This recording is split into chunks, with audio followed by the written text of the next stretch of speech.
Dhaba style tea ಮಾಡ್ತಾಯಿದ್ದೀನಿ.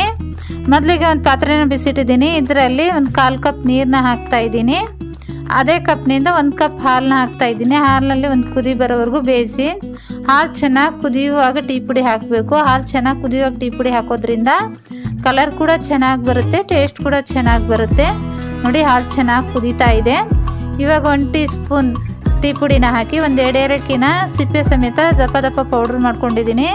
ಏಲಕ್ಕಿ ಪೌಡ್ರನ್ನ ಹಾಕಿ 1 ನಿಮಿಷ ಬೇಯಿಸಿ. ಟೀ ಪುಡಿ ಚೆನ್ನಾಗಿ ಕಲರ್ ಬರಬೇಕು, ಚೆನ್ನಾಗಿ ಬೇಯಬೇಕು. ನೋಡಿ, ಕಲರ್ ಕೂಡ ಚೆನ್ನಾಗಿ ಬಂದಿದೆ. 1-2 ನಿಮಿಷ ಬೇಯಿಸಿದ್ದೀನಿ. ನಂತರ 1-2 ಟೀ ಸ್ಪೂನಷ್ಟು ಸಕ್ಕರೆನ ಹಾಕಿ 1 ನಿಮಿಷ ಬೇಯಿಸಿ. ನಿಮಗೆ ಸಿಹಿ ಜಾಸ್ತಿ ಬೇಕಾದರೆ ಸ್ವಲ್ಪ ಸಕ್ಕರೆ ಜಾಸ್ತಿನ ಹಾಕ್ಕೊಡಿ. 1 ನಿಮಿಷ ಬೇಯಿಸಿ ಗ್ಯಾಸ್ನ ಆಫ್ ಮಾಡಿಬಿಡಿ. ನೋಡಿ, ಸೋಸ್ಕೊಳ್ತಾ ಇದ್ದೀನಿ. ನಾವು ಡಾಬಾದಲ್ಲೂ ಕುಡಿತೀವಲ್ವ, ಅದೇ ಥರ ಟೇಸ್ಟ್ ಇರುತ್ತೆ. ಒಂದು ಸರಿ ಈ ಥರ ಮಾಡಿ ನೋಡಿ. ನೀವು ಪದೇ ಪದೇ ಇದೇ ಥರ ಮಾಡ್ತೀರಾ.